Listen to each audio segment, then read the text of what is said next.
சீர்காழி ஆபத்து காத்த விநாயகர் கோவில் உண்டியலை உடைத்து திருடிய 3 பேர் கைது செய்யப்பட்டனர். மூட்டை மூட்டையாக கட்டி வைத்திருந்த உண்டியல் பணம் 2 லட்சம் மீட்கப்பட்டு போலீசாரை கண்டதும் தப்பி ஓடி மற்றொரு வீட்டில் திருட முயன்ற நபரையும் நள்ளிரவில் மடக்கி பிடித்த பெண் காவல் உதவி ஆய்வாளருக்கு மற்றும் போலீசாருக்கு குவியும் பாராட்டுகள். சீர்காழியில் சட்டைநாதர் சுவாமி கோவில் தெற்கு கோபுர வாசல் அருகே ஆபத்து விநாயகர் கோவில் உள்ளது. இக்கோவிலில் நள்ளிரவு வெளிப்புறமுள்ள சில்வர் கேட்டை உடைத்து உள்ளே புகுந்த மர்ம நபர்கள் கோவில் உண்டியலை உடைத்து பணத்தை திருடிக் கொண்டிருந்தனர். அப்போது அவ்வழியாக இரவு ரோந்து சென்ற பேட்ரோல் போலீசார், சிறப்பு உதவி ஆய்வாளர் சண்முக சுந்தரம், தலைமை காவலர் ஸ்டாலின் ஆகியோர் கோவில் கதவு உடைக்கப்பட்டு திறந்திருப்பதை கண்டு அங்கு சென்றார்.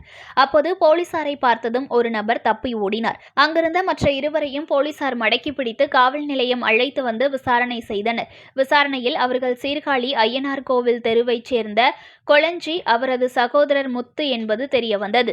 இவர்களிடமிருந்து கோவில் உண்டியலில் கொள்ளையடித்த சுமார் 2 லட்சம் ரூபாய் மற்றும் காசுகள் மூட்டை மூட்டையாக பறிமுதல் செய்யப்பட்டன. இதனிடையே உண்டியலை உடைத்து திருடிக் கொண்டிருந்த போது போலீசாரை கண்டதும் கோவிலில் இருந்து தப்பியோடிய 3வது நபர் சீர்காழி விலந்திட சமுத்திரம் வில்வா நகரில் உள்ள ஒரு வீட்டின் கதவை உடைத்து திருட முயன்றபோது சத்தம் கேட்டு வெளியே வந்த வீட்டின் உரிமையாளரை மர்ம நபர் தாக்கி இதில் லேசான காயமடைந்தார். இதனை அறிந்த சீர்காழி காவல் உதவி ஆய்வாளர் காயத்ரி, காவலர் ரம்யா, தனிப்பிரிவு காவலர் சார்லஸ் ஆகியோர் விலந்திட சமுத்திரம் பகுதிக்கு உடனடியாக நள்ளிரவில் சென்று தப்பியோடிய நபரை தேடினர்.